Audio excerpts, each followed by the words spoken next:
하나님의 말씀은 누가복음 18장 1절에서 8절까지 교독하겠습니다. 누가복음 18장 1절. 예수께서 그들에게 항상 기도하고 낙심하지 말아야 할 것을 비유로 말씀하여 이르시되 어떤 도시에 하느님을 두려워하지 않고 사람을 무시하는 한 재판장이 있는데 그 도시에 한 과부가 있어 자주 그에게 가서 내 원수에 대한 나의 원한을 풀어주소서 하되 그가 얼마 동안 듣지 아니하다가 후에 속으로 생각하되 내가 하느님을 두려워하지 않고 사람을 무시하나 이 과부가 나를 번거롭게 하니 내가 그 원한을 풀어주리라. 그렇지 않으면 늘 와서 나를 괴롭게 하리라 하였느니라. 주께서 또 이르시되 불의한 재판장이 말한 것을 들으라. 하물며 하나님께서 그 밤낮 부르짖는 택하신 자들의 원한을 풀어주지 아니하시겠느냐. 그들에게 오래 참으시겠느냐. 내가 너희에게 이르노니 속히 그 원한을 풀어주시리라. 그러나 인자가 올 때에 세상에서 믿음을 보겠느냐 하시니라. 오 하나님, 은혜를 감사합니다. 이 시대에 오늘 우리에게 어쩌면 이렇게 정확한 말씀을 주시는지요. 하나님 감사합니다. 예수님 이름으로 감사하며 기도드리옵나이다. 아멘. 자, 18장은 우리가 17장의 내용과 전혀 다른 내용이 나온 기도를 해야 될 것을 말씀하십니다. 자, 우리는 앞에서 제가 계속 말씀드렸죠. 누가복음에서 연속성이 있다. 9장 51절에서 19장 45절까지 즉 여행길, 예루살렘으로 가는 여행길의 17개의 비유들과 5개의 기적과 그리고 예수님의 가르침들 속에는 그냥 산만하게 그냥 생각나는 대로 사건 단체로 우연히 일어나는 말씀을 주신 것이 아니라 그 말씀이 연속되어 있는데 그것을 찾기가 쉽지 않아요. 제가 몇 개를 찾았습니다만은 그러나 이 전체적으로 더 줄기를 찾아내는 것은 쉽지 않아요. 우리가 한 달락 이해하는 것이 쉬운데, 자, 예를 들면 오늘 본문 같은 경우도 지금 17장에서 뭐가 나왔습니까? 마지막 부분에 20절에서 37절에서 하나님 나라가 언제 임합니까? 지금 임했다. 이미 임했다. 예수님의 초림을 말씀했고 뿐만 아니라 제자들에게 예수님의 재림에 관한 말씀했습니다. 재림에 관한 말씀. 심지어는 최후의 심판에 관한, 한 사람은 데려감을 당하고 한 사람은 비레프트, 버려짐을 당하게 될 것이다. 뿐만 아니라 죽음이 있는 곳에는 독수리가 있다. 독수리 떼가 모인다. 하는 종말적인 엄청난 말씀을 하셨는데 그 다음에 지금 18장에 들어와서는 전혀 그와는 연결되지 않는 듯한 기도하고 낙심하지 말아야 될 것을 비유로 가르치고 있습니다. 이것은 무엇인가? 그런데 여러분 자세히 보세요. 자, 방금 읽었던 18장 8절을 보시면은 8절 마지막 절에 인자가 올 때에 세상에서 믿음을 보겠느냐? 이 내용은 바로 17장 이 마지막 부분에서 하신 말씀의 연속입니다. 그냥 기도하라는 기도에 대한 가르침뿐만 아니라 인자가 올 때, 언제입니까? 재림의 때, 인자가 재림할 때 성도들이 어떠한 자세로 살아야 될 것인가? 자, 여기 그들은 누구냐 그러면은 제자들입니다. 이 제자들에게 종말론적인 그와 같은 삶을 어떻게 살아야 될 것인가? 1차적으로 제자들에게 말하지만은 제자들은 그 인자가 올 때를 보고자 하여도 보지 못한다고 말씀했습니다. 17장 22절에 때가 이르니 너희가 인자의 날 하루를 보고자 하되 보지 못하리라. 제자들은 이 날을 보지 못해요. 그러나 제자들에게 가르칩니다. 그러면 이 제자들을 가르치는 것은 오늘날 이 종말의 시대를 살아가는 우리들에게 가르치는 가르침이 그 속에 연결되어 있습니다. 이야기의 초점은 기도에 대한 가르침하는 이 배경은 인자가 올 때 마지막 주님의 재림의 때 종말적 배경이 깔려 있다는 것을 놓치지 말아야 됩니다. 우리 기도만 강조하다가 이걸 또 놓치면 돼. 자, 이게 바로 연속성이 됩니다. 자, 그렇다면은 오늘날 우리가 살아갈 때 주님의 재림의 때가 이 모든 세상 징조로 볼 때 가까워졌어요. 언제인지 알 수는 없지만은 여러분 얼마나 이 세상이 말세 지말의 징조를 보이고 있습니까? 남자와 여자가 구별이 없어지는 동성애가 횡행하고 심지어는 법적으로 그런 동성결혼과 이러한 것들을 합법화시키려고 하는 노력들이 우리나라에도 일어나고 있고 이미 저 유럽에는 그런 일들이 이미 자리를 잡고 있는 그야말로 하나님의 창조 질서를 완전히 뒤엎어버리는 그런 세상이 되어버렸어요.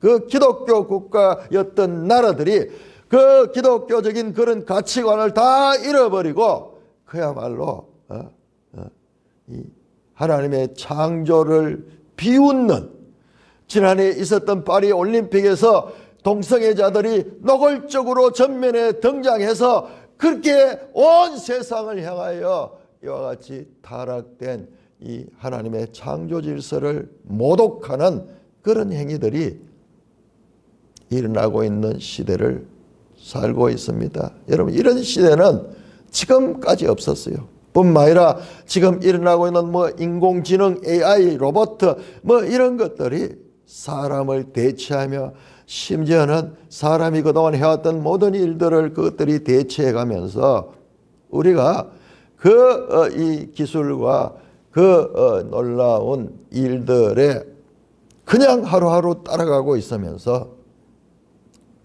우리가 하나님을 그런 일들이 행하면 하나님은 완전히 멀어지는.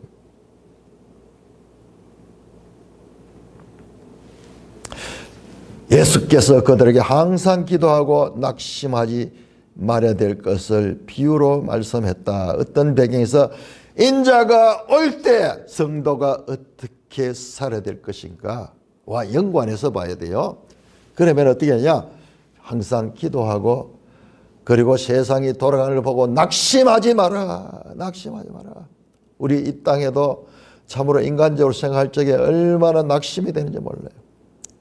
자유민주주의 시장경제를 추구하는 윤석열 대통령이 탄핵 인용이 되어서 그 권좌에서 쫓겨나고 있고, 그리고 이 전과가 이 사범이나 되고 수많은 범죄 혐의로 지금 재판을 받고 있는 자가, 그리고 저 무신론 공산주의 사상을 추종하는 자가 미군을 점령군을 하고 소련은 이 북한을 해방하러 왔다고 이런 가치관을 가진 자, 그런 자가 지금까지 왔던 대한민국의 국채를 뒤집어 엎는 그와 같은 사상을 가진 자, 능히 그런 어떤 악한 일도 행할 수 있는 자가 최고 지금 이 많은 지지를 받는 대통령 조기 대선의 후보로 지금 등장하고 있는 이 시대에 얼마나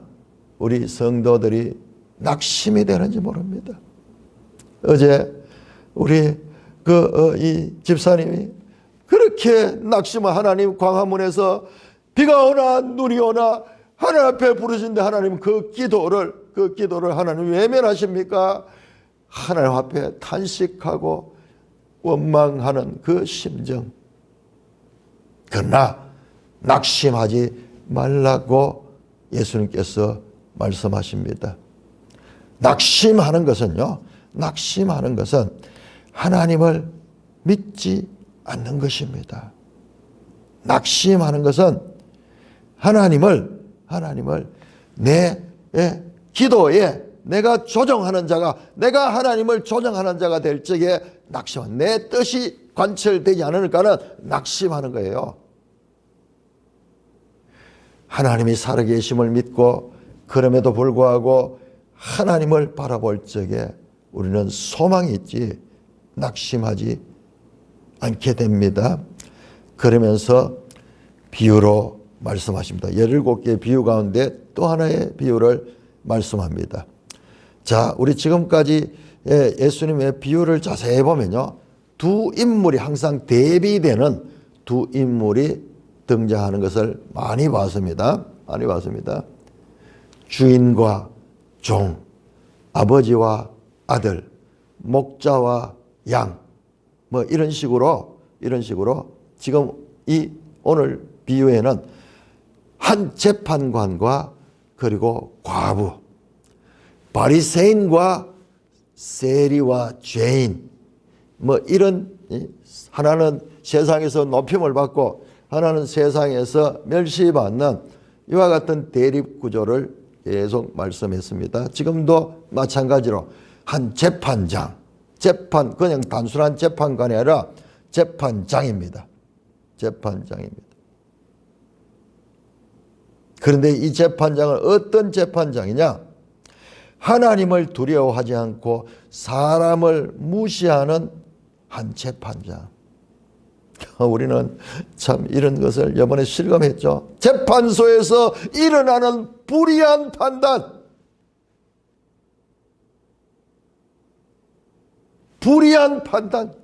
재판관들이 거룩한 법복을 입고 있으면서 얼마나 불의하고 얼마나 자기중심적이고 얼마나 법을 무시하는지, 그게 현실이에요. 지금 여기에도 한 재판장이 나오는데 하나님을 두려워하지 않고 사람을 무시하는, 한마디로 불의한 재판장이 등장하고 있습니다. 뿐만 아니라 그 도시에 한 과부가 있어. 그런데 이 과부가 내용을 보니까는 그 과부 된 것도 서러운데 원한을 갖고 이 세상에서 억울한 일을 크게 당한 거예요. 과부니까는 오히려 더 당했을 수도 있어요. 사람들이 얕잡아 보고.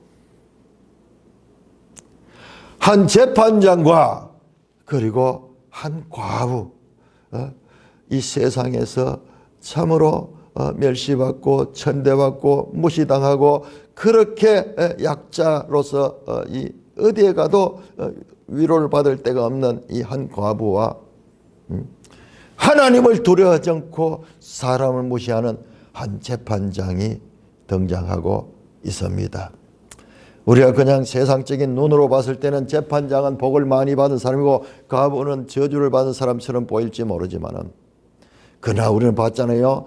누가복음의 하나님의 관점은 항상 역전입니다. 역전. 먼저 된 자 나중되고 높은 자가 낮아지고, 그리고 항상 역전이 되는 것들을 보았습니다. 역전이 되는 것을 보았습니다.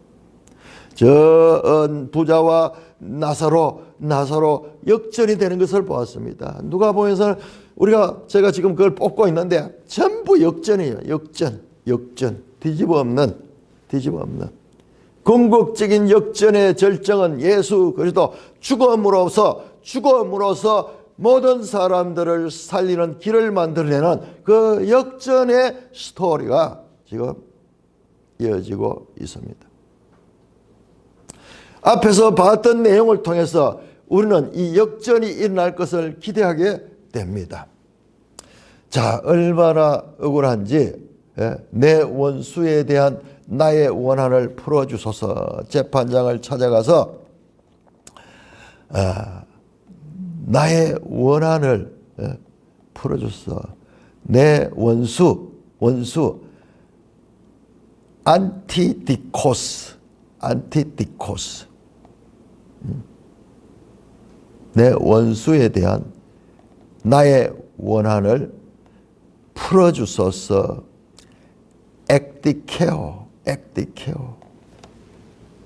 얼마나 억울한 일을 당했는지 이 마음속이 그 원수에 대한 이 억울함으로 인하여, 그 원수에 대한 복수심으로 인하여, 그 원수에게 받은 멸시, 천대, 그리고 여러 가지 불의한 일을 당한 것이 그 마음속에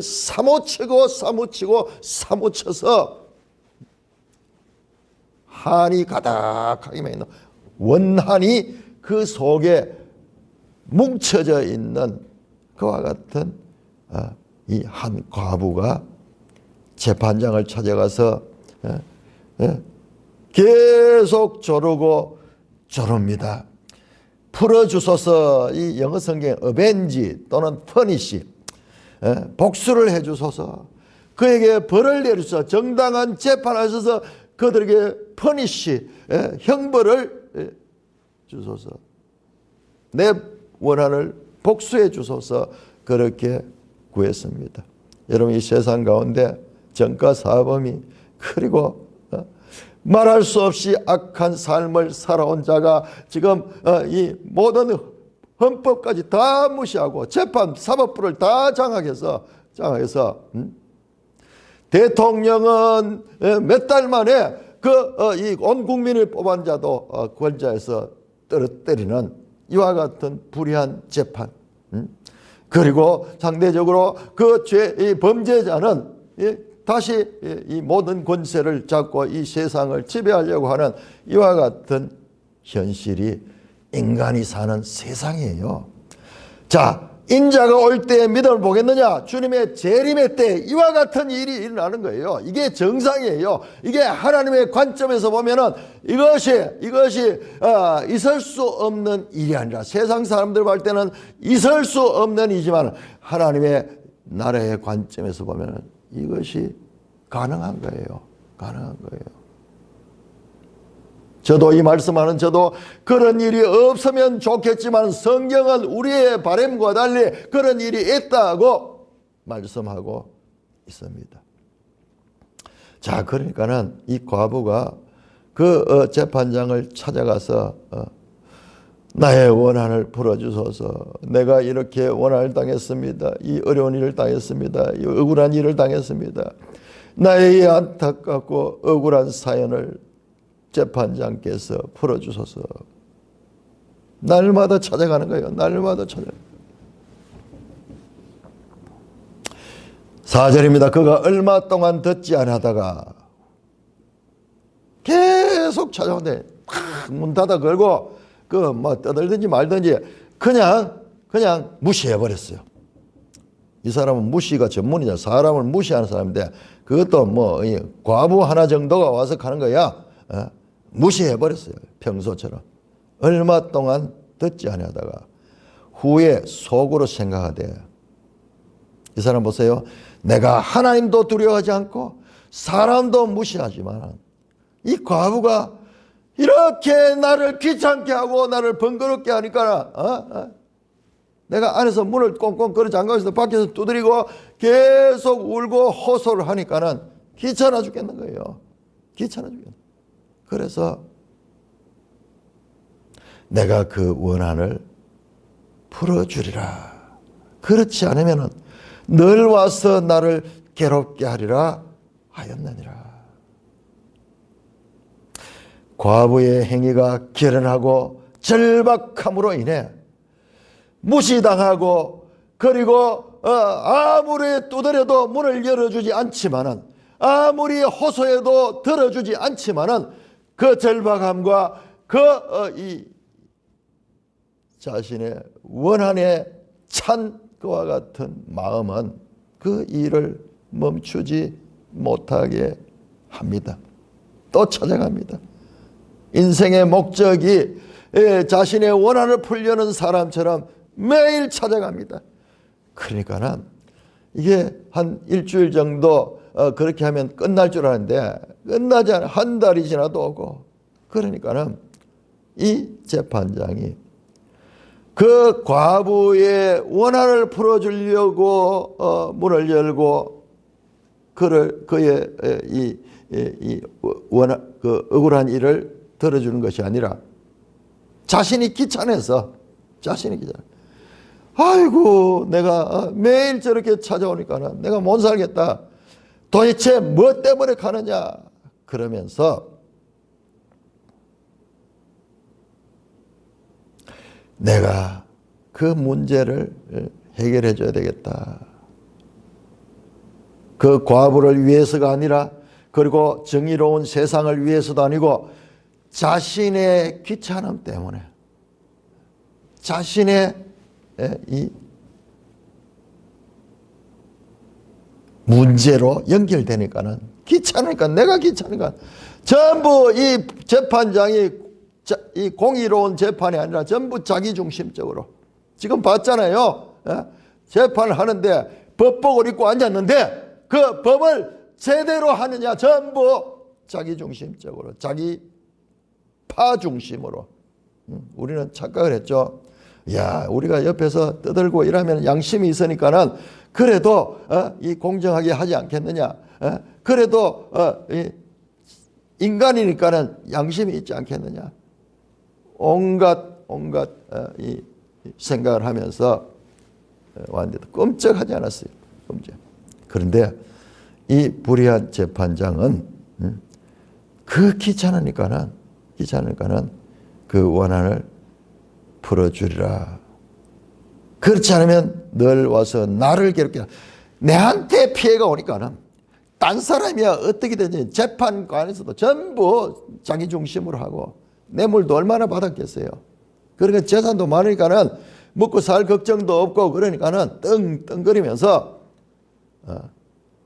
그렇게 살았는데 자기가 힘드니까는 자기 아들이 억울한 일을 당하거나 자기가 무슨 피해를 당하거나 이럴 때면은 이런 사람들은 그때는 얼마나 적극적인지 몰라. 그래서 내가 귀찮으니까는 이 원한을 풀어주겠다고 말씀합니다. 자신의 귀찮음 때문에 다른 사람을 무시하고 자기 자신에 대해서는 얼마나 끔찍히 생각하는가. 이게 자기 자신을 위해서 무슨 문제가 되는 것이 그것이 이 불의한 재판관을 움직일 수 있는 그 마음을 변화시킬 수 있는 것은 그 자신의 문제와 연관되는 것일 때 그럴 때는 더 적극적으로 되는 거예요.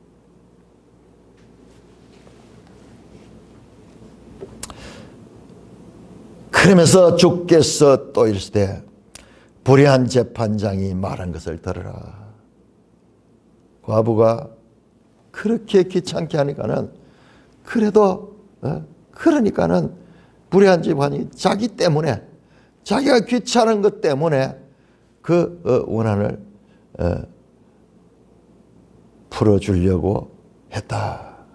그러면서 7절입니다. 7절에 하물며 우리 예수님 말씀 가운데 많이 나오죠.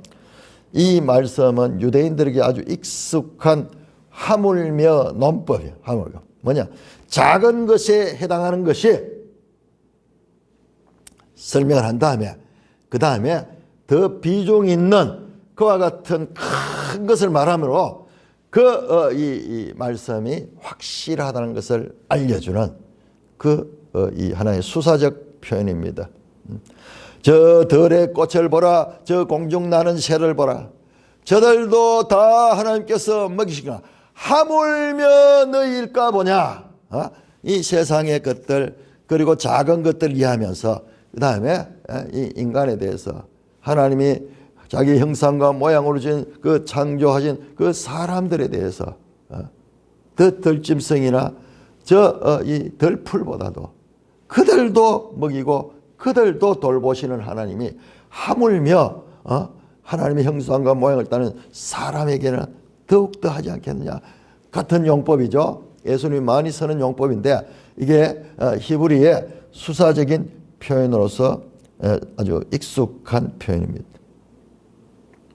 작은 것에 해당되는 진리가 더 비중 있는 일에 확실하게 적용된다. 세상의 불의한 재판관조차도 이와 같이 부러지져 구하니까는 귀찮아서라도 그 원한을 들어줬는데, 하물며 하나님께서 그 밤낮 택하신 자들의 원한을 풀어주지 아니하겠느냐? 그들에게 오래 참으시겠느냐? 하나님은 불의한 재판관은 자기밖에 생각하지 않잖아요. 그런데 하나님은 모든 것들을 창조하신 그 모든 것들을 다 사랑하시는, 그야말로 하나님은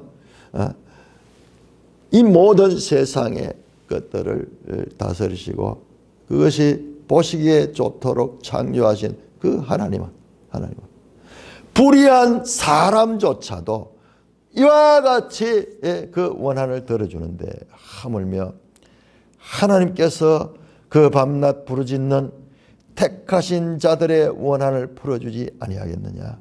그들에게 오래 참으시겠느냐? 내가 네게 노니 속히 그 원한을 풀어주시다. 질문하면서 수사 의문문 계속 갑니다. 오래 참으시겠느냐? 풀어주지 아니하겠느냐? 자, 풀어주신다는 것을 강조하는 수사죠. 자, 그래서 8절에서 속히 그 원한을 풀어주시리라. 그러나 인자가 올 때 세상에서 믿음을 보겠느냐 하시느라. 믿음이 있는 자가 하나님께 기도합니다. 믿음이 없으면 하나님께 기도하지 않아요. 세상에 낙심하고 원망하고 탄식만 할 뿐이에요. 그러나 하나님에 대한 믿음이 있는 자는 하나님께 하나님, 이와 같은 이 일들, 특별히 이와 같은 세상의 마지막이 되면 그리스도인들은요, 억울한 박해를 많이 당하게 됩니다. 세상은 우리를 미워합니다. 그리스도인들을 미워합니다. 세상은 왜 그리스도를 싫어합니다. 세상은 이 그리스도를 대적합니다. 그래서 그리스도에 속한 그리스도인들, 교회를 박해하는 것이 이게 성경적 기본 원리예요. 원리입니다. 우리는 이 세상이 마치 하나님 나라처럼 바꿀 것 같은 그런 생각인데 그건 착각이에요. 그건 성경적인 가르침이 아닙니다.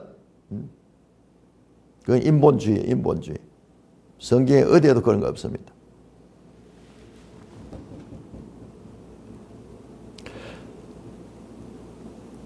하나님께서 기도하는 자의 기도를 들어주신다는 말씀입니다. 그런데 문제는 인자가 올 때에, 세상에 정말 주님의 재림의 때가 되면 전부 다 먹고 사는데 바빠가 장가가고 시집가고 사고 팔고 집 짓고 뭐 이런 먹고 마시며 이 땅의 일들, 이 땅의 물질적인 거기에 눈이 멀어가지고 하나님을 소망하는 자들을 보기가 어렵다는 것입니다. 그러므로 종말에 따르는 성도들은 항상 기도하고 낙심하지 않고 하나님을 보며 성경을 통해서 하나님이 누구신가? 이 하나님이 누구신가? 그냥 내가 만들어낸 하나의 수호신 같은 하나님이 아니라 성경에 나온 하나님이 누구신가? 하나님의 가르침은 종말 때 어떤 삶을 살기를 원하는가? 항상 기도하고 낙심하지 말고 그 기도하면 그 기도를 불의한 재판관도 들어주는데 하물며 하나님께서 들어주신다는, 하나님께서는 들어주실 수밖에 없다는 믿음을 가지고 낙심하지 않고 계속 기도할 수가 있는 것입니다. 문제는 세상의 믿음이 점점점 희박해져 갈 것을 말씀합니다. 여러분, 저 유럽이 천년의 기독교 문화 가지고 있지 않습니까? 그런데 그 유럽이 종교개혁을 일으켰던 독일이 그리고 그 수많은 믿음의 청교들이 나왔던 그 영국이 이 기독교 세계관 이와 같은 개혁주의 신학의 온상이었던 네덜란드가 지금 어떠한지 참 동성애, 네덜란드 수상이 동성애죠. 독일은 목사들이 공무원이에요. 공무원. 전부 자유주의 신학, 성경을 믿지 않고 인본주의적인 그와 같은 신학들이 횡행하고 있고 기도도 하지 않습니다. 기도도. 영국에 지금 말할 수 없는 이슬람이 들어와서 시장이 지금 런던 시장이 이슬람. 그리고 온 유럽에 이슬람 사람들이 들어와서 자녀들을 많이 놓고 인구가 점점 늘어가고 있고 정작 그 본토 사람들은 출산하지 않으니까는 뭐 자연스럽게 뭐 싸울 이유도 없어요. 시간이 지나면은 이 모든 유럽은 이슬람 세력이 장악하도록 되어 있습니다. 여러분 지금 축구 시합하는 거 보세요. 축구 시합, 축구장에 백인들이 보이는가? 전부 흑인들, 전부 흑인. 네덜란드도 그렇고 독일도 그렇고 뭐 영국도 그렇고 마찬가지로 뭐 흑인들 그 가운데는 이슬람들이 많이 있습니다.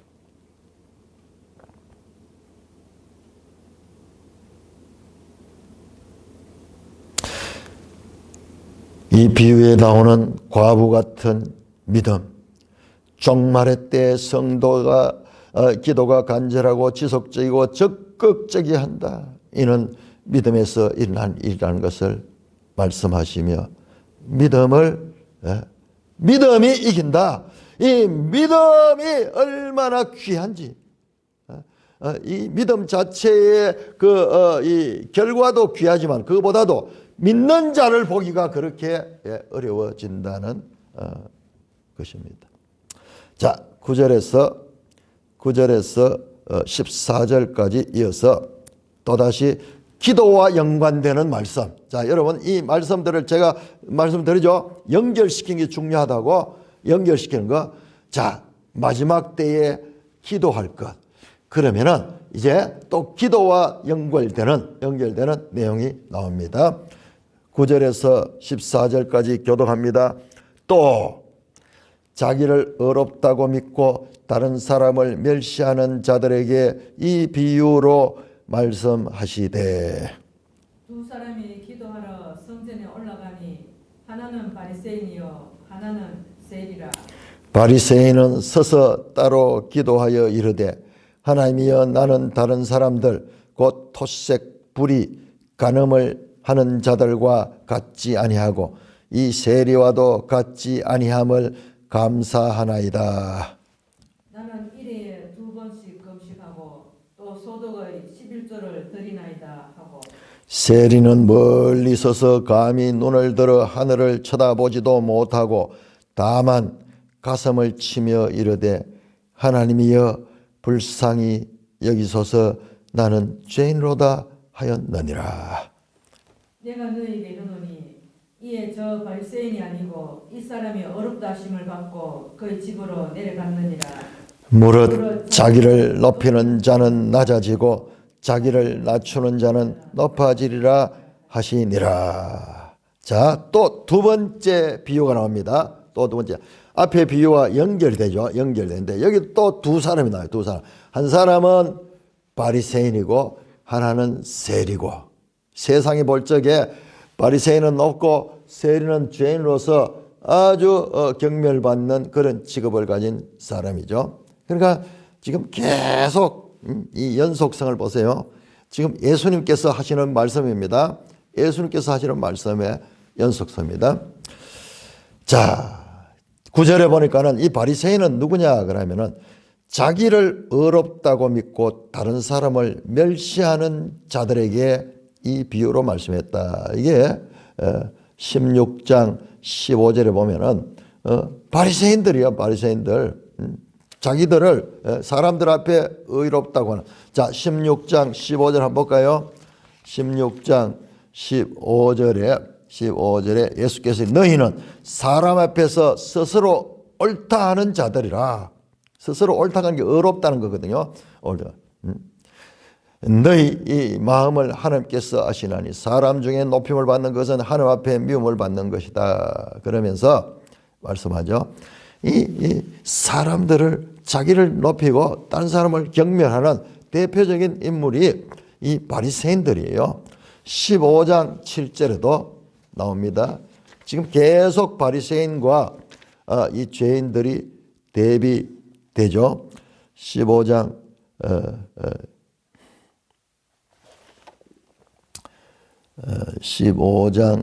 7절 15장 7절에 15장 7절이 아니고 2절이 맞네요. 2절. 15장 7절은 회개할 것 없는 죄인, 스스로를 회개할 것이 없는 의인으로 생각하는 자, 자신들은 의롭다고 생각하는 자, 그겁니다. 자, 그러니까는 지금 내용의 연속을 보면은 9절은 누구를 가리키냐? 자기를 의롭다고 믿고 다른 사람을 멸시하는 자, 바리새인입니다. 그래서 이 비유로 말씀해 두 사람이 기도하러 성전에 올라갔다. 자, 성전은 예루살렘 성전을 가리키죠. 기도하러 성전에 올라갔다. 예루살렘은 산이죠. 산이. 그러니까 올라갔다. 이 표현이 맞습니다. 자, 두 사람인데 하나는 바리새인이요, 하나는 세리라. 그러니까는 이 핵심이 이 바리새인들에 대한 비유입니다. 하나는 세리라. 세리는 앞에 나오는 멸시당하는 자. 9절에 자기를 의롭다고 믿는 자, 바리새인. 멸시를 당하는 자 입장은 세리입니다. 자, 바리새인의 기도가 먼저 나옵니다.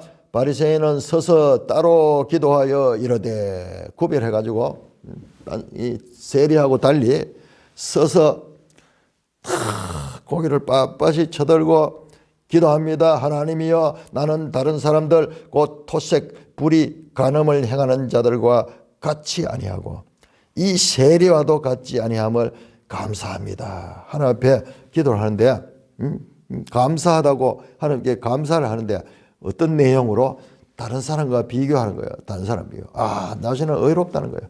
자신은 의롭고 나는 토색하지 않고 간음도 하지 않고 불의를 행하지 아니했습니다.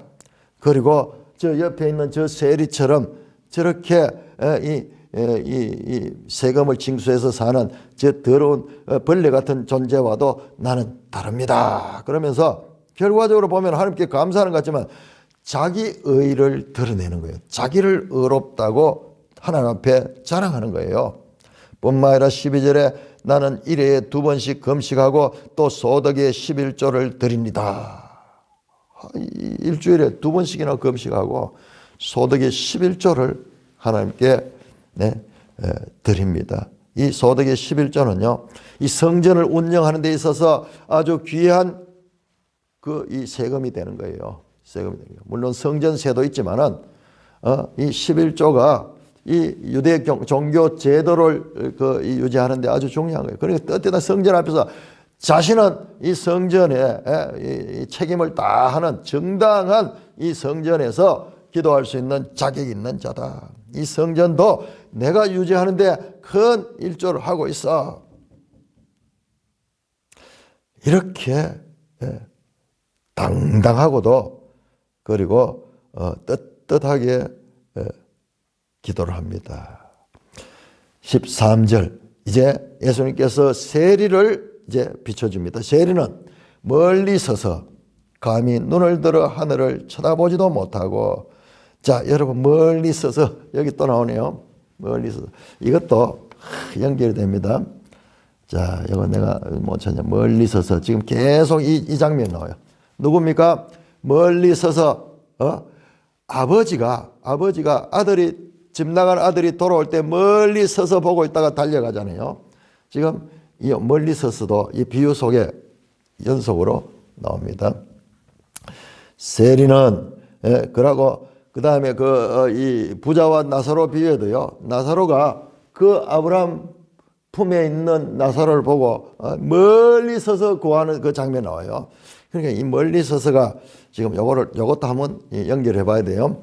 멀리 서서 감히 눈을 들어 하늘을 쳐다보지도 못하고 다만 가슴을 치며 이르되, 이 바리새인은 떳떳한데 세리는 멀찌감히 서가지고 하늘을 쳐다보지도 못하고 그냥 고개를 숙이고, 세리의 자세는 안 나오지만 세리의 기도를 보면은 빳빳하게 서 있겠죠. 그 세리는 고개를 푹 숙여가지고 하늘을 바라보지도 못하고 다만 가슴을 치며 이르되 하나님이여 불쌍히 여기서 나는 죄인이로다.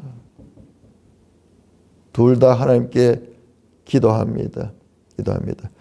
기도의 이 처음에 호칭은 둘 다 하나님이야. 하나님인데 이 바리새인은 다른 사람과 비교하며 자신이 의로움을 드러내지만 이 세리는 하나님이여 불쌍히 여기소서 나는 죄인입니다. 여기에요.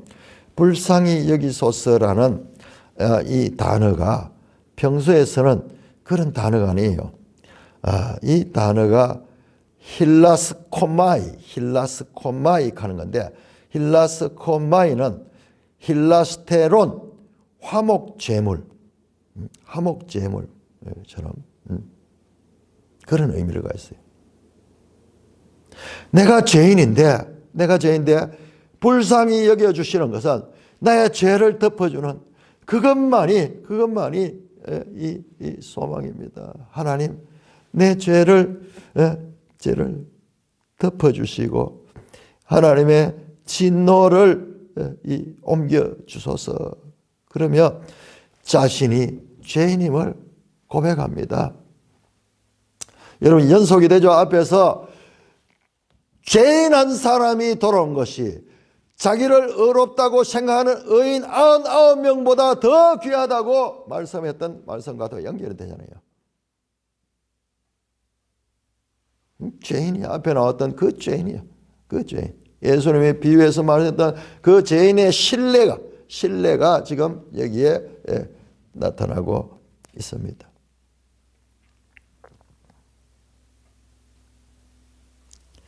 바리새인의 기도는 2절에 걸쳐 길게 기록되어 있고 세리의 기도는 뭐 반절도 안 되네요. 그냥 가슴을 치고 고개를 숙이고 있는 것입니다. 자, 예수님께서 이 두 사람을 대조한 다음에 14절은 내가 너에게는 이에 저 바리새인이 아니고 이 사람이 의롭다 하심을 받고 그의 집으로 내려갔다. 세상 사람들은 바리새인이 의롭다고 살지 아니에요. 하나님께서는 이 세리를 의롭다고 그의 집으로 내려갔다. 그러니까 예루살렘 산에서 이제 내려가는 거죠. 집으로 돌아갔습니다. 결론이 역전입니다. 역전. 지금 사회적인 가지고 있는 통념을 뒤집어 엎는 그와 같은 역전의 결론을 내립니다.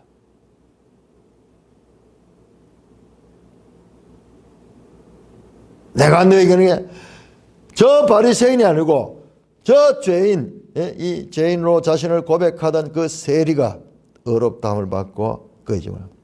인자가 온 것은 의인을 구하러 온 것이 아니라 죄인을 불러 회개케 하러 왔다는 누가복음의 대주제도 이와 연결이 되어 있습니다. 사람들이 가지고 있는 고정관념이 완전히 뒤집어집니다. 그러면서 이와 같은 사례에서 추출해낸 하나의 격언적인 보편적 원리를 말씀합니다. 무릇 자기를 높이는 자는 낮아지고 자기를 낮추는 자는 높아지리라 하시니라. 여러분, 이 말씀은 14장 11절에서 하신 말씀이에요. 잔치집에 가서 상석을 앉으려고 하는 그 바리새인들을 보고 그때 하신 말씀이에요. 자, 하나님의 나라는 이 세상 그와 같은 가치관이 역전되는 것이에요. 자기를 높이고자 하는 자는 낮아지고 자기를 낮춘 자는 높아지리라. 이 말씀을 하기 위해서 이 비유를 하시고 있는 것입니다.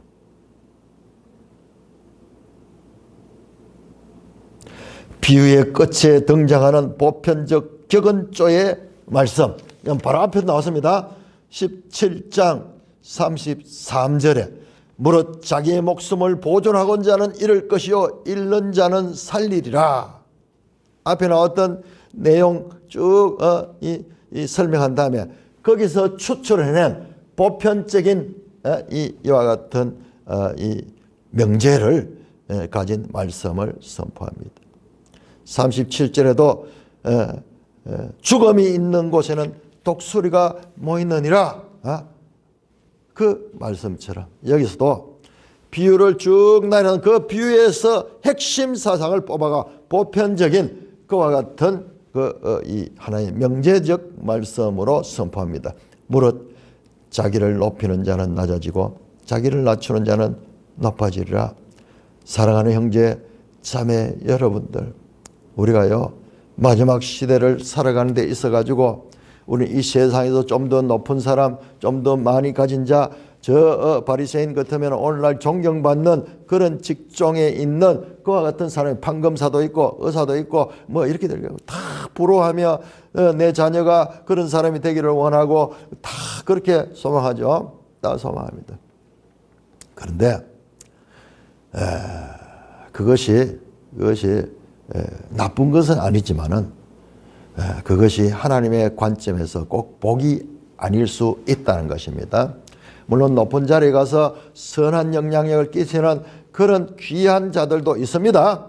그러나 제가 말한 건 일반적으로 세상이 추구하는 그 가치관, 그것들 그리스도인들도 동일하게 가지고 있으면요, 그리스도인의 정체성을 잃은 거예요. 소금이 맛을 잃은 것 같은 거예요. 같은 겁니다. 그러므로 우리는 이 땅에서 어떤 취급을 당할지라도, 어떤 차원의 그런 차별을 당할지라도 이게 하나님의 역전의 하나님이 계시니까는 나사로가 이 땅에서 고난을 받았던 그 자체가 나중에 하나님께서 도로 크게 갚아주죠. 잠시 있는 이 땅에서 당하는 그와 같은 피해들, 그와 같은 수치들, 그와 같은 어려움들은 영원한 하나님 나라에서 큰 보상으로 주어진다는 것을 누가복음 연속해서 말씀하고 있습니다. 여러분, 계속 이 말씀 가운데 흐르는 핵심 가운데 하나는 물질 문제입니다. 물질은 지극히 작은 것이고, 물질은 살아있는 동안 잠시 한시적인 그와 같은 가치를 가진 것이다. 그러나 큰 것은 무엇이냐? 큰 것은 이 땅에서 볼 때 아무 의미 없는 예수 믿고 하나님 백성이 되는 게 너무 보잘것없는 것 같고 이러지만 이 자들은 정말 큰 것을 소유한 자들이고, 잠시 있는 이 시간 속에서 비록 피해를 당할지라도 영원한 보상이 있는 그 하나님 나라를 소망하는 자들이다. 그러므로 큰 자가 낮아지고 낮은 자가 크게 되는 이와 같은 역전의 원리를 믿음으로 믿는 자들은 이 땅에서 어떤 있고 없고 높음과 낮음에 거기에 의해서 위축되거나 낙심할 그런 존재가 아니다. 그렇다면 그 사람은 맛을 잃은 소금처럼 자신의 정체성을 잃은 자들입니다. 오늘 이 시대에 우리가 어떠한 자세로 종말의 때를 살아가야 될지 기도하고 그 기도를 해도 이 죄인된 그와 같은 입장에서 하나님의 긍휼을 구하는, 내 생각과 내 뜻이 관철되지 않는다고 해서 참으로 하나님을 원망하고 탄식하고 낙심해서 되지 않습니다. 그런 자들은 이 땅에서도 하늘에서도 복을 받지 못하는 참으로 저주받은 자가 될 것입니다. 참으로 하나님께서 우리에게 말씀하시는 이 놀라운 이 성도의 이 땅에서의 삶의 태도, 이 태도를 바르게 알고 주의 세상적인 가치나 평가에 흔들리지 않는 모든 믿음의 성도들이 되어야 할 것입니다. 찬송가 363장입니다.